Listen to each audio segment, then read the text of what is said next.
And the last 6 months of the stuff that's coming to me now is actually pretty scary because agents have no idea what they're doing with distressed real estate. These types of situations are everywhere, but people don't know where to look. And if they do, they don't know how to address these people properly. And if you can help someone and put people before profit and anything else, you'll be a fucking rock star in the next couple of years. What's going on in this market? We know all real estate agents want to acquire clients consistently so that they can grow their business and income for that great lifestyle. This broadcast brings you the best and top people in the industry to support that quest. This is Dave Fanale, and I'm here to bring you the Real Estate Skill Builder broadcast, Real Estate Talk-TGIF, brought to you by Real Estate Skill Builder and Align, your premier real estate solution. Okay, can everybody... Matt, can you hear me? I hear you. Okay, great. I don't know what happened to the intro video, but that's fine. Not sure. I'm going to do a couple of things really quickly.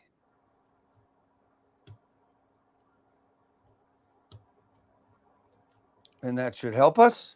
Okay, so here we are. Matt, thank you for coming on. Now, today, every real estate deal looks easy until it isn't. When homeowners are facing foreclosure, when agents think the deal is dead, when attorneys, lenders, and investors have run out of answers, that's when today's guest gets the call, right? So for more than 2 decades, Matt Merenoff has built a reputation for doing what few people can, stepping into chaos and finding a way through it. He is the creator of Your Short Sale Success. He is the man this industry knows as the short sale savage. And actually, somewhere here, he wrote the book. I don't know. Here's the book. Okay, good. So we're having some technical difficulties here. Don't know what's going on, but we're going to keep going. But here's what impresses me the most. Matt doesn't just negotiate with banks. He changes outcomes. He understands that behind every file is a family, a business, a life that's been turned upside down. Where others see impossible deals, he sees possibilities. Through his leadership, he is able to help people make a living closing transactions and helping people live their lives that they want. Matt Merenoff has built a career reopening doors people thought were permanently closed. Today, we're going to go beyond short sale. We're going to talk about leadership under pressure, negotiation, and solving problems when everyone else has given up. Matt, welcome to Real Estate Talk TGIF. Thanks, Dave. Appreciate you having me on. All right, man. So tell me a little bit about you, Matt Merenoff, and where you started, how you got here, and why you do what you do. It's funny you should say that because actually in my book, in chapter 1, it actually talks about how I became the short sale savage. You know, I was an underdog in life in general. I was one of those guys that took one of those, I guess, IQ tests or tests in high school to try to figure out, like, you know, what my job skills would be. And they basically said warehouse worker. Not that there's anything wrong with it. And, you know, for me, like, high school didn't really intrigue me. School in general didn't intrigue me. I thought D was for diploma. And that's how I got out of school, with a D and a diploma. I graduated with, I think, 35, detentions. And they basically pushed me through. They wanted me out because, you know, they gave up on me. But I always knew that I always knew in my heart I was someone special. I just didn't know what I wanted to do. I did remember at a young age how I would go to the bagel store when I'm supposed to be at school in the morning, and I'd go get a bagel and a Yoo-hoo for my dad and me, and we'd have bagel and Yoo-hoo in the morning. He's like, "Aren't you going to be late for homeroom?" I'm like, "Dad, homeroom was 25 minutes ago," and he would laugh. So he kind of got my personality. He knew who I was. I was really a shy kid. I kept to myself. I wasn't good at learning and education styles. I actually didn't really learn how to read and write until I was like 10 years old. So I was really behind the curve on a lot of things. People call me lazy. They call me stupid. The list goes on. But I always felt like I was an underdog. And that's basically how and the reason why I got involved in the industry that I'm in. Uh, I I actually worked for a collection agency. I was horrible at it, but I was good at finding people. So the collection company that I worked for, they actually created a job for me within the company, and it was a huge, it was a nationwide recovery center, and I would skip trace people and give the information to other people. Let them call them and say, "Hey, you owe money. You got to pay it." So later in life, forget all the careers that I had. I was a train operator. I worked for sale by owner, a FISBO system for a mortgage company. The list goes on. But ultimately, I got involved in the space that I'm in now. And I started late 2020, 2004 going into 2025, which, if you think about it, that's a long time. I've been Yeah. doing this type of real estate, this type of the industry for 21 years. But I love what I do. I love the fact that I can help people. I'm the guy who takes a square peg and jams it into a hole. And I'm taught, where I was taught by the people in the bank, because I listened to what they wanted. I asked a lot of questions. So Right. the person who before you, who's right now, I was basically master of, I guess my future or whatever it was that I wanted to be. I didn't think that I would be doing it for as long as I did, because when I first started in short sales, it was really only supposed to be, 2, 3 years, and that was supposed to be the end of it. But because of what had happened in the mortgage industry, I kind of kept growing and growing and growing and growing. And we'll talk about it later during the podcast here. 20 2025, I knew something else was going to happen. And I'm already 6 months into my next plan or my next play of what's going to happen going forward, which is Right. helping people that actually have equity in their house avoid foreclosure and keep the equity and stop the auctions from happening on their properties, and making it so people can actually, keep and retain the equity that they have in their house. We helped 19 families last year. We're on track for more than that, in 2026. And I'm excited because real estate agents as a whole, it's unfortunate. My wife's a real estate agent. Dave, I know you're an agent, and I know your full family is probably involved in real estate. So the scary thing is the majority of agents are lazy and they want things handed to them, or they'll Right. push it up against the wall. Like my wife's an agent. She has a listing right now. It happens to be a short sale. And the agent kept hounding her over and over again. Did you get my contract? Did you get my contract?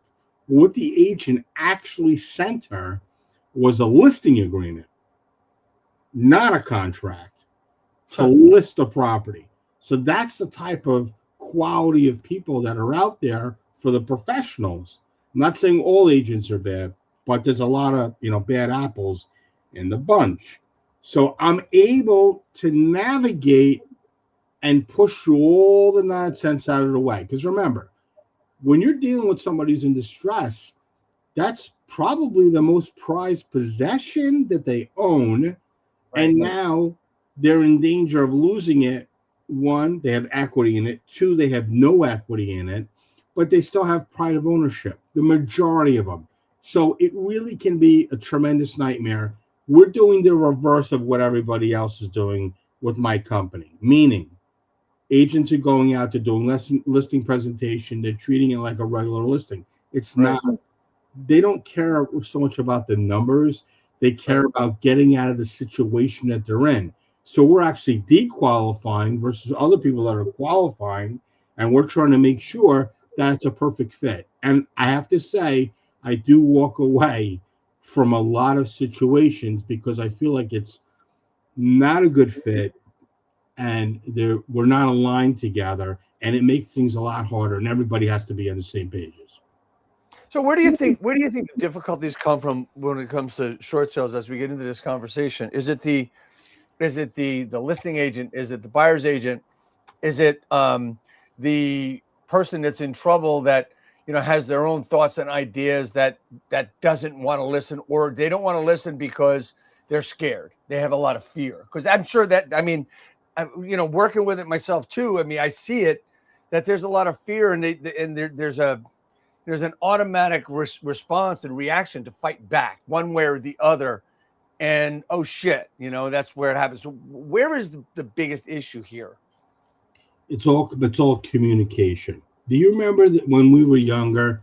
And Dave, you're a lot older than me, but do you remember when we were younger? I'm only kidding. And we played that game telephone. Yeah. So Yeah. he would tell me something.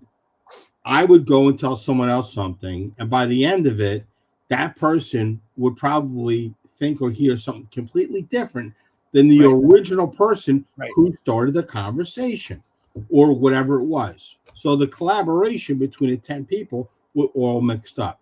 That's really what happens when you're dealing with somebody who's in distress in their property. Meaning, you have a homeowner who's telling a story. Now, whether that story is correct or not has a lot to do with it. So this is what I tell people. And some people don't like my tactics, but they work. I'm a very direct person. I don't have time to waste. I'm very busy. And fortunate or not fortunate, I'm literally working 7 days a week right now. And it's very disturbing when I have a conversation with a homeowner, spouse, husband, and then I have a conversation with the spouse, wife, and they're on totally different opposite sides of what's going on. Meaning the wife thinks everything's hunky-dory. The husband's like, well, she has no idea what's going on. So I usually tell them, guys, I want to have an open conversation between the three of us. Now, you can lie to each other. You can lie to your family members. You can lie to all your relatives. You can lie to each other about having side pieces or girlfriends, boyfriends, relationships, whatever it is. But you have to tell me the truth. Because if you don't tell me the truth or really what's going on and what you've done, it's not going to help me. Meaning, and I know there's people out there that are watching this video and going, this guy's out of his mind. But there's always a method to my madness. Somebody buys a house 10 years ago. There might be a chance where they might have had a deferment or a partial claim against the property. Maybe they did a forbearance. Maybe there was a modification done on that loan. And they think, I don't need to bring that up because that was years ago and we don't have to worry about it. You absolutely have to worry about it. Because when anybody's ever gotten a modification, they've gotten what's called a partial claim or a claim against that property. And there could be an additional lien, a silent second or third that's on that property that somebody didn't know about. So when you go to a list of property, I don't know if agents do this. I know my wife does. Have you ever been in trouble before with your property since you've owned it? Have you ever done a modification? Have you ever done blah, blah, blah? And the reason why she's successful when she does in her real estate career, and not all properties make it to the MLS, believe it or not, because there are a lot of private sales out there, is communication. You're asking people the questions that nobody wants to know because they don't want to get the hard answers. They don't want to hear something that they don't want to know about. Meaning, some agents have their head buried in the sand. They just want to list a house and figure out what they could do as far as getting the property sold, and it's kicking the can down the road. So I'm getting a lot of fallout from people that tried to sell properties that perceived equity was in the house, and there was no equity in the house. And the last 6 months of the stuff that's coming to me now is actually pretty scary because agents have no idea what they're doing with distressed real estate. And this is very similar to what had happened to me in 2005 when I got involved. And by 2008, I mean, we were done as a country. We were in really bad shape when it came to mortgages. Is it going to happen again the way it did before? No. But COVID absolutely destroyed us as a country. And I'm getting people now that purchase properties 21 all the way to 24, and they can't pay their mortgages. And they overpaid for their properties. And they borrowed money against their 401ks. And they didn't tell their spouse certain things. Well, they took money out on their credit cards. So the list really goes on. So The key fact here is communicate. And if you're not going to communicate with your spouse, communicate with your lender. And if you're not sure what to say to your lender, call me, reach out to me. I don't take on every person as a case, but at least get more of an understanding of what you're going to have to navigate through to try to help yourself, whether you want to keep your property or whether you want to sell your property. The difference between, '08 and today, people don't think there's really short sales going on. What is, and you just mentioned why. So if people were getting money and people were, getting better jobs and employment was getting better, which we've seen, now we've got the inflation stuff and all that other stuff caused by probably COVID, which we have not recovered from. Where are the short sales? Where's the origination of short sales today? Where's it coming from? So, there's a lot of spillover still from, the early years, from, 2008. I'm still getting stuff from that time frame. I'm getting stuff from like, mid 2020s that are coming over to me. And then, my pipeline is now starting to fill up with people that had purchased properties during COVID that have overextended themselves in purchasing properties. Now, whether they went into interest only loans, maybe they took a mortgage out 15 years thinking that everything was going to be great versus a 30-year mortgage. I mean, I know why. I understand the concept of why people take a 15-year mortgage, but I would say why not take a 30-year mortgage, and if it's possible and you can make extra payments, do it. But if you're in a 15-year mortgage and there's any chance that you could have any gap of insurance, you could really put yourself in a bad situation. And I'm seeing people that are literally eating up the equity every single month in their property because they're like, well, I have nowhere to go. The reality is you're trashing your credit and you're sucking the equity out of your house like a reverse mortgage and not paying it. And in the end of it, reverse mortgage, you could stay into it until the end of your life. And all you have to do is pay your insurance and your taxes. But if you don't pay your mortgage at some point, you're going to pay the piper and you're going to get pulled out of that house one way or the other. So I'm trying to be the voice of reason with people that are in trouble. And then also real estate agents that are coming to me and saying, hey, Matt, are you training people? Are you showing people different techniques to help them? That was one of the reasons why I built my online course, my my training portal with the modules on it, because I want people to learn at their own pace. Maybe not today, something might not pop up, but something could pop up in the next couple of weeks, next couple of months. I'm sure of it, because when I started in the industry, nobody wanted to do this. Halfway through it, 9 out of 10 agents still didn't want to do anything with distressed real estate. And then now, what's going on now, agents want nothing to do with short sales or people that are behind it because they don't know what they're doing. And their brokers aren't being proactive enough to actually show them where to look. These types of situations are everywhere, but people don't know where to look. And if they do, they don't know how to address these people properly. Well, I hear a lot from a lot of different agents that, the short sales are a thing of the past. We don't have a lot of that stuff anymore, but that's not true. I mean, we've used words today, foreclosure, bankruptcy, etc. And a lot of attorneys would try probably to push people to either bankruptcy or something else. And one of the things we said in our promo was that bankruptcy really should not be your first option. So let's get into the nitty gritty of that and how this all flows, staying away from foreclosure, short sales, etc. Well, before we get into that, I want to bring up something that most people don't talk about, or they don't want to talk about it, is higher insurance, higher taxes. When you go and you get your mortgage, right, and you qualify for that mortgage, and like 5 years later, what if your insurance goes up I had an insurance issue in my house, insurance claim. My insurance went from $2,200 a year to, almost $7,000 a year. The majority of people that own homes, that could really hurt them. If their taxes go up and they're doing tax evaluations and taxes go up, that's another leading cause. Florida, forget it.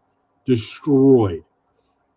There's Yeah. certain parts of Florida I won't even get involved in short sales because I know what's happening in that market. Texas, they've they've built so much in Texas that people that purchased properties 5 years ago can't even unload their property. Why? Because the contractors, the builders, are using their own money and their own incentives, and in some cases are giving people $25,000 to $50,000 in incentives to buy a project from them versus going through traditional financing. But what's that doing for the people that have properties that potentially have higher taxes, have higher insurance, and are starting to default on their mortgage? And nobody wants that property because there's a new property and they can essentially buy the property with little to no money out of pocket. It's terrifying. But I know you want to talk about foreclosure attorneys, bankruptcy attorneys. No, just before we go on, I mean, one of the things that you see in Florida and you see in Texas is there's a lot of new construction. Yeah. So is what you just said, that's a contributor to a lot of financial issues with homeowners down in Florida and Texas? Yeah, because let's say you think your house is $400,000 in Florida and you got brand new construction for $400,000. Why am I buying your house? Your house might be gorgeous, but to them, they're like, why am I buying that shithole when I could buy brand new construction? And I know for a fact I can get a lower rate with them versus going through traditional financing through a regular bank when I'm getting I'm getting financing from the construction company because they have private lending. It's terrifying what's happening in Right. Florida and Texas. So and there's another contributing factor. Solar panels. Talk Solar to me about panels that one. totally screwing people. I'm actually changing my intake form. I have to make a note today to reach out to my tech department for them to change my intake form to say, do you have solar panels on your house? Do you owe money on your solar panels? Are you current or are you behind? Why is that important? I'm doing a deal right now. He owes a considerable amount of money on it, but they charged off the solar panels. That's massive versus them not charging it off and having a UCC claim against that property and having the ability to stay on it and force new home buyers to basically take over or in assuming that solar lease. Well, guess what?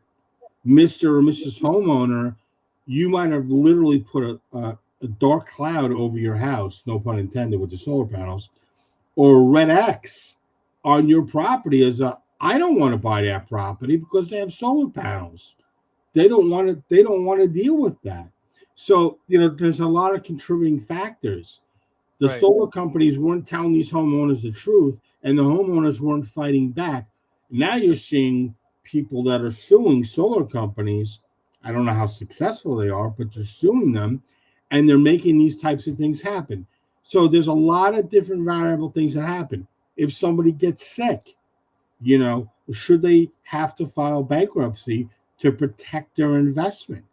So these are types of things that I'm seeing over the last 6 months, and I'm actually working with a file right now. I just saw an email going now. He's got over $1 million in equity in his property. He's trying to protect his equity in his house, and his bank is kind of like, whatever. But what about all the years that he made his payments? Not fair. So I don't know why people don't get insurance policies that when they buy their houses that would protect them. Death, disability. I mean, I don't know if it does anything with unemployment. I Right. don't know if it does anything with divorce, but the reality is some people are in better situations when I hate to say it, when they have a loss of a loved one if they have policies in place. I'm not talking about regular insurance policies.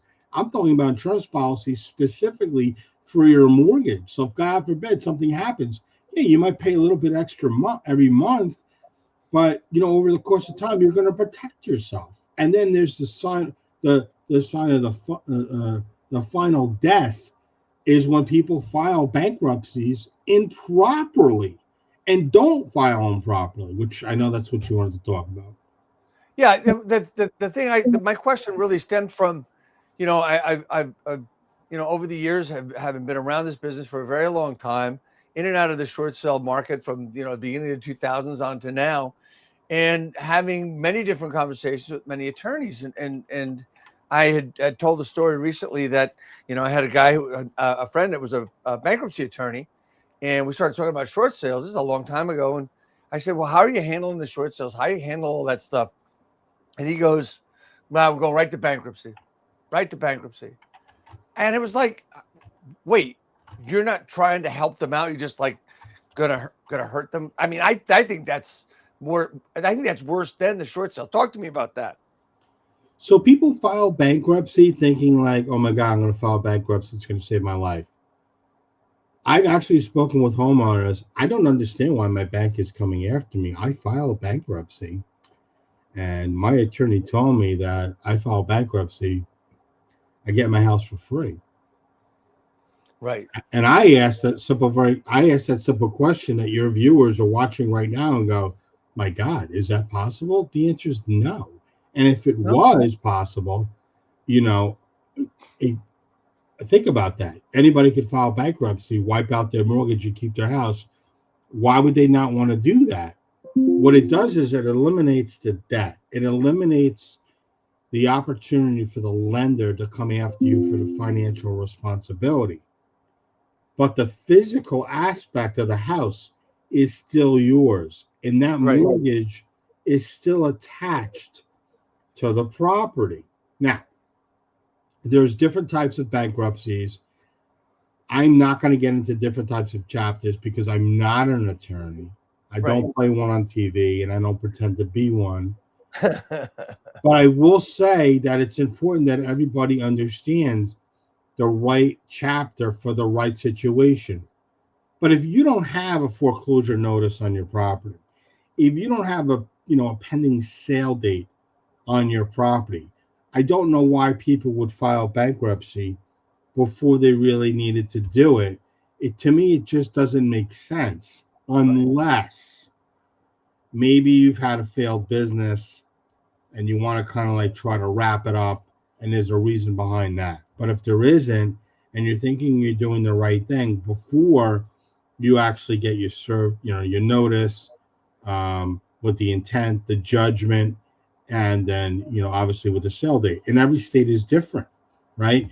So some states are judicial and some are non-judicial states. So you really need to understand those laws, and you really need to understand. Talk to me about the difference between a short sale with equity and a short sale without equity. So when someone says to me, I have equity in my house, I'm like, well, what do you perceive to have equity in your house? Well, I've had my house for 10 years. I made my mortgage payments on time. That doesn't necessarily mean you have equity in your house. You could be in a market where maybe your house market pricing didn't spike like everybody else. Maybe you still just owe the same amount. Maybe your house didn't, like in certain areas of Texas and Florida, where you think that there's equity in your property and there's really no equity in your property. Versus, there are areas where you paid into your mortgage for a couple of years, and that type of market space just shot right up, and the value of the property is there. The other thing is that, you might, like my wife has a project right now she's working on. In certain sites, it's coming up as a one-family house, but it is actually a three-family house. And she actually got the paperwork that she needed to prove that it was a three-family house. Why? You don't want to list something and claim it's something that it's not. So as a one-family house, it's $550,000. But as a three-family house, the house is worth $850,000.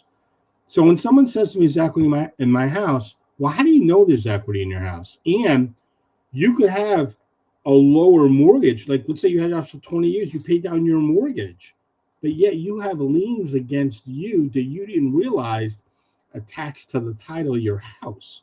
And if you were to sell your house, you'd have to pay off those liens. So think about it logically. If you owe $300,000 on a $500,000 house, simple math. If the house is worth it and the value is there, it might be worth 500. You have 200,000 in equity. But what if you have an IRS lien for $100,000? What if you have two other judgments against you that are attached to your property that aren't going to go away? And they're going to want to be paid out of the equity of your house. Is there something that you could do to try to settle those? Yes. Do we do that? 100%. Does it always work? Absolutely not. Sometimes people walk away from their houses with basically just to close off their back, but they get a fresh start and they can move forward. One of the transactions that I'm working on right now, he has a little over $200,000 in judgments on his property, but he also has almost over, well over $1 million in equity in his property, but he's losing his house. And he doesn't explain that one to me. That doesn't make sense. Explain that to me. Because he doesn't want to sell his property. He wants to keep his house. And he's willing to bet on himself that he can get everything back on track. And the reason why I keep looking at my computer is because I'm seeing the messaging going back and forth, and I'm seeing the emails going back and forth. He's got to make an answer by 1 o'clock today, whether he actually wants to move forward and file basically a 13, or which is a reorganization of your debt. Again, I'm not an attorney. Or he's going to have to file an urgent motion to see if he can get some more time to figure out what it is that he wants to do with his property, including listing his house and preserving the equity. Now, most people would say, well, Matt, I don't get it. Why did he not just sell his house? It's not that simple. He has an emotional attachment to the property with his family, and he feels like he's letting his family down. He had an illness. His wife was ill. His wife is his wife is disabled, not on disability, and he was put, into a bad situation, and he almost died during COVID. But now he's fine, and he's making the money that he was making before. He's more than able to make the payments. The problem is, along the way, he got some really bad legal advice. He got taken advantage of by some scammers that were out there that were really fast talkers and didn't know what they were doing. And that's where there's two things. I have a famous line. And my other famous line I'm actually going to put in my new book. But this one I think is important. People laugh when I say it. And by the way, this is real estate related. In my book on page 30, it says, it's not a no until you get a restraining order. And the reason why I say that, and it's real estate related, because people get offended. The other thing is that it's going to go in my new book. Google the person you want to work with. Google the person's business you want to work with. Why? Because anybody can say anything to you, but if you don't know anything about them, really, behind the scenes, you're going to put yourself in a bad situation. I Googled the people that he worked with. And it's hard to say this, but it's the truth. Scam artists. But he didn't know that because he was engulfed in guilt. He was engulfed in uncertainty for his family. And he wanted to do the right thing. And he's like, it's shiny syndrome. Oh, that sounds good. I'm going to do that. Oh, that didn't work. That looks good. I'm going to do that. People don't research, which cracks me up. And it makes me upset that they get taken advantage of these people. So whether you do business with me or not, and whether you want to work with me or not, I don't care. Well, I care because I know I can help people.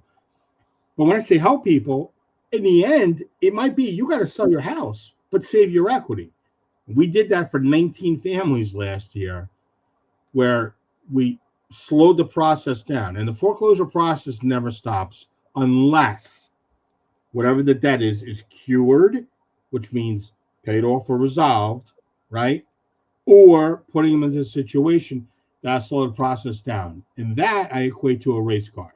If anybody's ever watched anything on TV regarding race cars or gone to an actual open track and see them whooping around doing 200 miles an hour, my job is to slow the process down so that car goes 10, 15 miles an hour and the process never gets to the end. So I'm telling people, please, if you're watching this, and as I said, even if you don't want to do business with me, find out your options way before it's too late. Because some people are coming down to the wire in the last 6 months, and it is terrifying, terrifying what I'm saying. So, obviously, what you're saying is there's a lot of people out there that are scamming, right? And the most important thing that people need to do is actually find out who they're actually working with, because people will say, "Oh, I've done short sales. This is how you're going to do it. We're going to do this, this, and this." And there's really not a lot of consequences for those people out there, is there? Zero. Right. You just, the only consequence is that you, excuse my language, you actually get fucked as the homeowner, where 100%. it does not work well.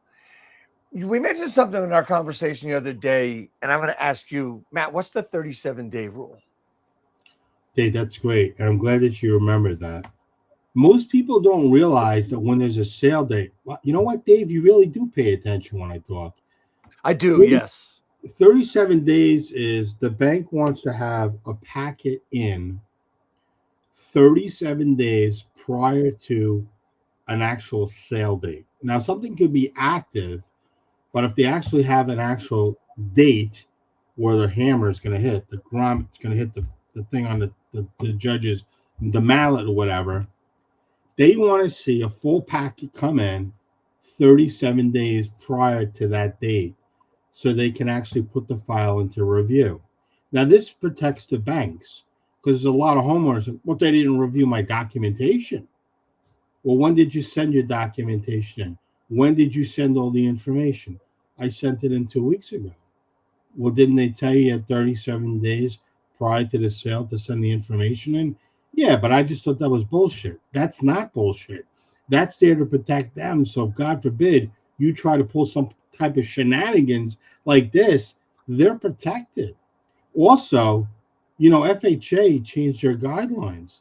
So people are trying to use short sales or they're trying to use modifications as stall tactics. They now have with FHA that if you try to do a loan modification and the modification doesn't work, or if you try to do the modification and you get the modification and you go through with it and you fail the trial payments during that modification, you got to wait 24 months after to actually reapply for a program again to see if you can get a modification. So homeowners don't realize this and they're frantic because they're like, I wasn't told that. Yeah, but the rules are there, the guidelines are there. You didn't consult with an attorney or you didn't consult with a loss mitigation company. You didn't have you didn't think to go online. I mean, Christ, it's ChatGPT. You could ask ChatGPT anything Right. you want.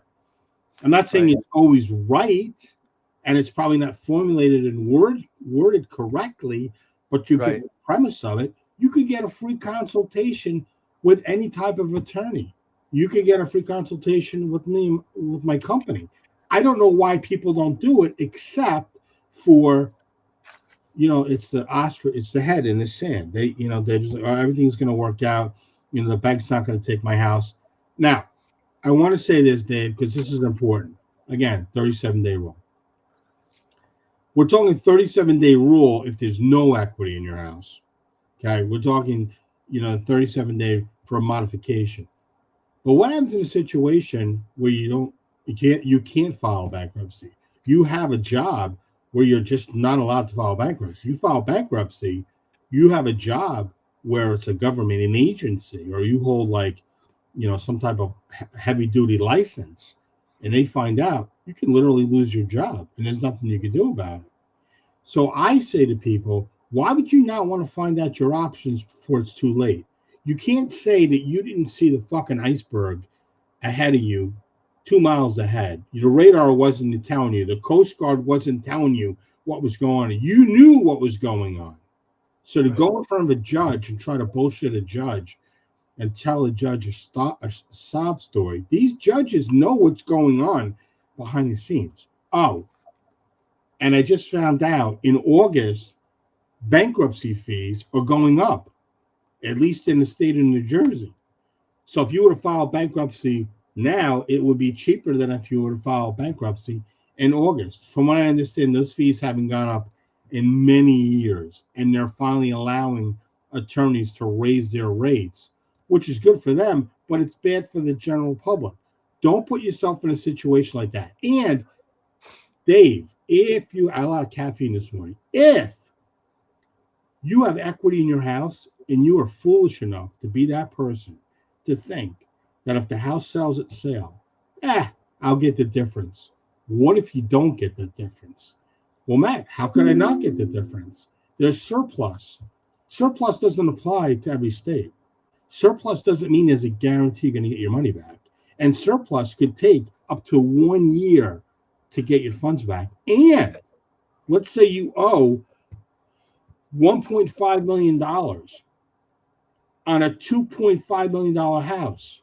The bank doesn't give a shit how much the house sells for.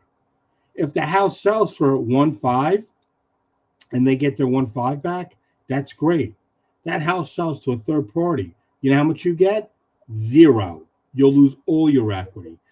If the house doesn't sell and it goes back to the bank has the right to liquidate that property for whatever they want. What if you get zero? That's horrible, right? Could happen. What happens if the house sells for 1.7 and you owe 2.5? You're like, holy shit, I'm going to get all that money back. Wrong. Minus all the fees, you'll get something out of the $200,000 over because they can't keep the additional funds. That's called a surplus. So I want people to really think ahead of time. If you're a real estate professional and you know somebody who's in trouble and you're not having these conversations, or you're not getting me on the phone with them, again, you don't want to use me, I don't really care. My phone's going to ring regardless. But think about what I'm saying logically. And most people do not think that. And if you can help someone and put people before profit and anything else, you'll be a fucking rock star in the next couple of years, what's going on in this market. So let's talk about problems. And the problem, people wait a long time. People usually wait. They're going to call you sometimes when it might be too late, where, you know, they only have a certain number of days. And then you've got to scramble. And, you know, why do people wait so long? And is there a safeguard if they waited too long? Is there something that you can do? Is there any magic that you can pull out of a hat to help people that have waited so long? And that's part of the problem with the real estate professionals as well. But go ahead. I don't like to file complaints against attorneys. We're working on a transaction right now. We actually wrote a letter with the homeowner for them to file a claim with the Better Business Bureau against faulty practices. They actually made this homeowner file bankruptcy prematurely, and they put him into a chapter. They told him to file a chapter 13, but they did a skeleton. They didn't do a full-blown 13, which is what it is. Smoke and mirrors, right? So the legal process, they know what's going on. But here's the thing that people don't know. Let's say you had the equity in the house. Right. And you wanted to go buy another house. And your mortgage got paid off. You're like, great, no problem. Well, here comes the hammer. This is when shit really gets crazy. If you file bankruptcy, it shows up on your credit report. Discharged, dismissed, whatever. FHA, 2 years, can't get a mortgage. Conventional, 3 to 4 years. Let me back that up. If it's a dismissal and you don't go through with it, or it's discharged and you went through the process, 2 years, FHA, conventional, 3 to 4 years. What does that mean? You're going to be renting for a minimum of 2 years, and What happens if your credit's in the crapper? Guess what? You're going to pay a shitload of money. You're going to pay first month's, last month's, maybe an additional security deposit. We had a client, they had to pay 6 months rent up front. We had a client, they had to pay 1 year. They had to pay 1 year up front for them to actually rent. Now, along with that, I suggest people do credit repair. People think that's bullshit. Credit repair is not bullshit, and credit repair works because you can use that to go against, even if, I'm not saying it always works, but if something is inaccurately reported on your credit bureaus, TransUnion, Equifax, and Experian, you have the right to dispute it. Now, whether it's right or wrong, you can still dispute it. Right. And if they don't answer back within, I think, 30 to 45 days, guess what? Get swiped off your credit report. If you don't try these methods, you don't know whether it's going to work or not. So there's a shit show out there, always a storm that's ahead. And like very much in 2005, when I really jumped in both legs first, I got involved in the industry. I ran with it. I'm seeing, and I knew when COVID hit, when the governments were saying, call your mortgage company, have a conversation with them, let them know what your financial crisis is. I knew, and I leaned to my wife and I go, this is going to be the next crisis for foreclosure. And there might even be a video out there somewhere during the pandemic of me actually saying the same type of thing. That's going to be the next wave of properties, not only for the people that had the properties, the situation that they're in, but stacking it for the next trend of foreclosures, which is actually happening right now. I'm going to ask you to repeat that and go through that one more time so that people can hear this again. People that had properties during COVID, prior to anything happening during, as I call it, the COVID era, right? So it's funny because in my book, it says bonus chapter, pandemic mortgage crisis. My new book that I'm working on is talking about the basically the COVID era. And why? Because people purchased properties, they fell behind, they didn't call their bank, they didn't do what they needed to do, they didn't qualify or they didn't have the conversations with the banks saying, hey, I'm in trouble with my property, I need help. And because everything was happening so fast, they were putting pauses on people's mortgages. But Dave, since you want to know and you want to back up, I'm going to take it even further back. People were put into forbearances on mortgages. And when they did the forbearances on their mortgages, let's say they were put into a forbearance for 6 months. And during that forbearance period, they had the time where they could actually make payments if they wanted towards their mortgage. And that money would be applied towards the forbearance. Well, nobody thought an extra $500, an extra $1,000, $2,000, $3,000, whatever it is, towards the end of it, what would happen? Now, me, being that I'm in the industry and it wasn't going to affect my credit, I did it because I wanted to see what would happen. Plus, I went a step further because I'm friends with the people on the other side, or as I call it, the dark side of the industry. And they said, and I asked this question, what happens if somebody has a forbearance and they want to pull out of the forbearance early? And they're like, well, we're not, and these are not on recorded lines. They would say, well, we're not allowed to tell them. But if they pull early out of the forbearance, we have the right to go back to the credit reports and actually report all their credit, all the reporting agencies, TransUnion, Equifax, and Experian, and say, hey, they were late 5 months in a row. So you're thinking you're doing the right thing by pulling out of the forbearance. When people ask me, and believe me, man, we did a lot of fucking charity work during COVID, which was okay. Wish I could write off charity work, but obviously you can't. Right. And I'm having conversations with people that are having problems keeping their lights on. I'm like, if you're in a forbearance, don't fucking come out of your forbearance. Stay in it. Stay in your forbearance. Even if you can pay your mortgage payment, stay in the fucking forbearance. Because once you see you're out and you were late 2-3 months during that time frame, those things are going to hit your credit. What happened? Those people filed out, their credit got fucked up, they can't refi. Next wave of people that are pre-foreclosure, right? Then you have the people that have no equity in their property because they drained everything during COVID. They didn't tell their banks the correct information. Plus, what did I say in the beginning? 10 years ago, they bought their property. Plus, they had a forbearance. They did a deferment, or maybe they did a modification. So Right. now double jeopardy. So now they have no fucking equity in their houses. Right. So you have that. Now you've got basically going through the mortgage crisis, going through, now, as I call it, the COVID era. And it's unfortunate. We still are in it.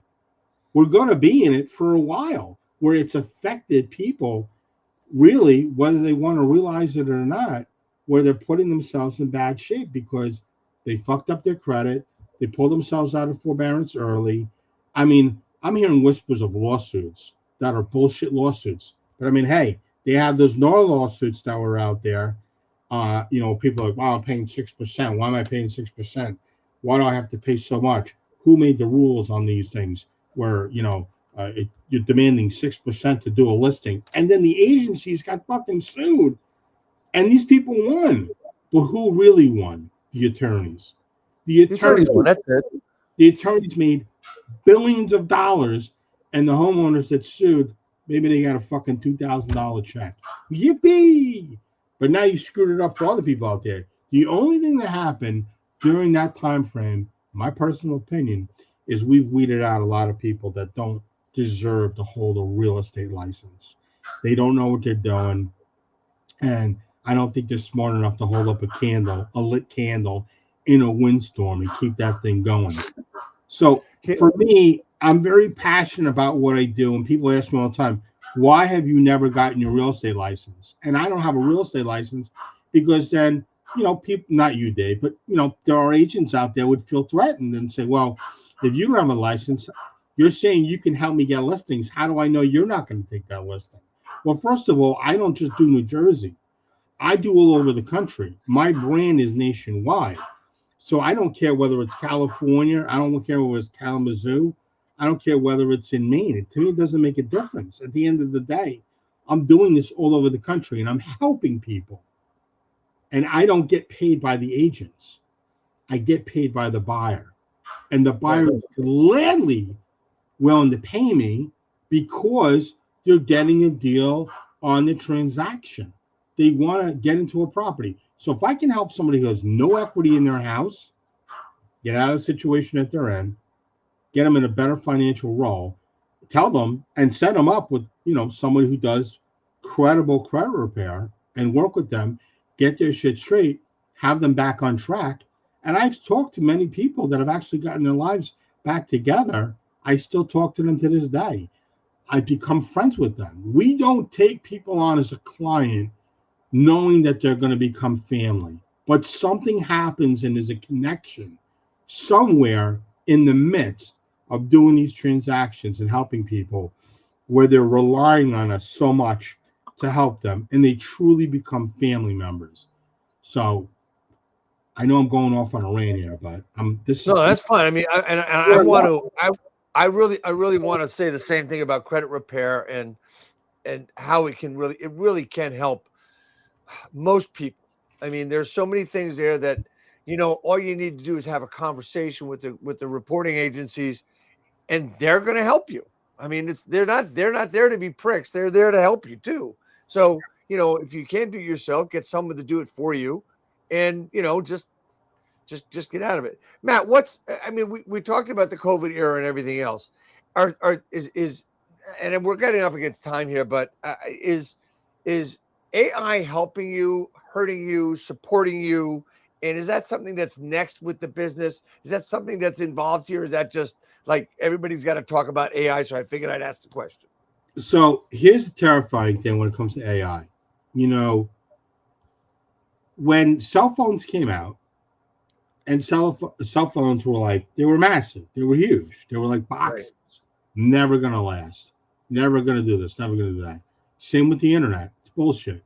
I'm not going to trust my message to an email. I'm going to send a letter. Well, we all know that has failed since then. And evolution has put people in these smartphones, and they've made Right. people stupid Right. because I don't remember anybody's phone number. There's only a handful of people's phone number. I don't even know my kids' phone numbers. So, but I know, like, Siri, call Max, and hold on, it literally was going to call him. The technology is there. So, do I think AI is important? Yeah, I think if you're going to stay in real estate, you need to evolve with the technology. Now, I'm not a techie, but I have all people around me that are techies. Thank God. Money solves all problems. So at the end of the day, if it's something that I don't want to do as a task or I need it done, it gets done for me. And it's all about not only credibility. Christ, I just got a transaction off of Claude AI. Some agent went in there and said, I'm looking for a short sale specialist in New Jersey. The lady said, I came up as number one. Loved it. I didn't even put anything on Claude, but I'm all over the internet. But it's funny that it soaks all this stuff up. So AI is massive. And if agents don't use it and evolve when doing it, kind of like, listen, the Model T, the Ford, and then all these other people came out with all these different variations of cars, and here we are. Right. And now you can buy a fucking flying car for $500,000. I'll be dead and long buried before the flying car is $40,000. Is my personal opinion. I mean, the Jetsons weren't far off. Remember the Jetsons? They're flying around. Oh, sure. Oh, yeah. Leon Musk. What's his name? Leon Musk, right? And you got Jackie Gleason, and what's the other guy? Jack Klugman that we're dealing with. Jack Klugman, the real estate. Yeah. I mean, at the end of the day, like, there's only so much you can do. And if you guys don't follow me and you follow me on social media, like if you go to like Instagram, you go Short Sale Savage, and you put that in there. I mean, I got some funny shit on there. Like, I got to be a couple fries short of a Happy Meal. I'm dealing with people that are in distress. I'm dealing with the banks. Some of the people that work in the bank are whining like they're fucking opening up their Velcro, their wallet, and you hear the Velcro opening, like you're taking money from them, and it cracks me up. If you don't think that these mortgages are not insured, or the mortgage companies don't have insurance policies on your mortgage, you are 1,000,000,000% fucking out of your mind. Out of your mind. So, like, if you have an FHA loan and you have, private mortgage insurance, and you don't think that they don't have that mortgage insurance, that PMI, that's not to protect you, that's to protect them. So when you start going late and they see a pattern on your property, they can absolutely get an insurance policy on your mortgage. So let's say you fuck up and you lose your house, they're covered. If the house gets sold, they're covered. If they go after you for a deficiency, they're fucking covered. So they're not stupid. They're in business to make money. So when someone says to me, well, the bank and I sign paperwork, whatever, dude, when you go to a closing and you're signing a document package like this at a closing, how many people read those documents? Probably nobody. And the title people are going through it and they're explaining specific documents to them. But it doesn't necessarily mean that, they're going to pay attention to it. So they're protecting themselves. You should protect yourselves. And I know I'm going to get flack for this, but, people say it's the bank. Banks or banksters?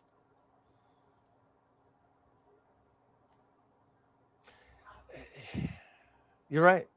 I mean, look, the banks are protecting themselves and they're there for that. Hey, man, we're up against time. I want to thank you so much for coming on. I did forget to ask you the most important question of the day in the beginning, and I always ask it in the beginning, and for some reason I forgot. What does TGIF stand for? Thank God for Fanale. Thank God it's Fanale. You got it right. I want to thank you so much for your intelligence there. You really do listen. Anyway, hey, man, I got two things and we'll be done. And thank you so much for being on today. What can I do to help you grow your business? Help me grow my business? Yeah. I just make sure people watch this video and see how wacky and how caring I am. And I want to help people, period. I want to help real estate professionals and I want to help homeowners. Foreclosure, 100% can be cured. It's a cancer, and there is a cure for it. So what can real estate agents do to learn more about this? Because that's really an important piece of our world. I don't have time during the day. Like, I get hit up a lot on social media, a lot, and it cracks me up. And I mean, I could tell you stories and stories, whatever it was. But I had somebody reach out to me. She found me on YouTube. We're starting to get our YouTube channel together after all these years of social media. And she put in, I guess, Mississippi or whatever, distressed real estate. And my video popped up. Another person's video popped up. I was 2, he was 1. She reached out to the person. She's in the garment industry. I'm actually going to make that audio go live on my YouTube channel. At the end of my conversation with her, I realized, because I do a lot of videos in the cars for people that don't follow me. So I'm doing a video, and my phone rang, because I have 2 phones. And my office phone, I didn't have on Do Not Disturb. So it actually transferred to my phone. We spoke, and she said, you were number 2. I called the first guy, and I started asking questions, and he got uncomfortable, and he hung up on me.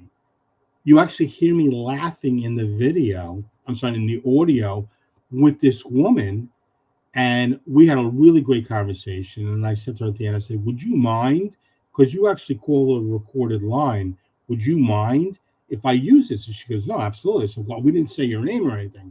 Then she starts saying her name. And I'm like, no, stop saying your name. People are going to hear this. Right. But she loved the concept of what I offer. If a real estate agent really wants to understand what I do and how I do it and why I've been doing it for 21 years and really dig in, 1, get the book off of Amazon, Short Sale Savage. 2, they could go to my education site, which is yourshortsalesuccess.com, and really take a good hard look and say, hey, do I want to invest a couple $100 and learn what this guy is spitting out from knowledge over the last 21 years? And I'm pushing additional free modules as they come in. I don't have time during the day to sit with every single person for hours and hours. It's not feasible for me. I am not a non-for-profit organization. I have to make money too. Right. So I tell people, if you really want to learn, best way. If you don't want to do that, you want to bring a deal to my company, and you want my company to work it, I'll work it. I mean, Dave, we're working a deal right now. I think you know firsthand how dedicated I am and my team is to try to get things done to what we need to be done. And as we discussed, there was a little shady stuff going on with that transaction, but we're finally back on track. It's not rocket science, but you got to stay away from people that are fast talking and full of shit.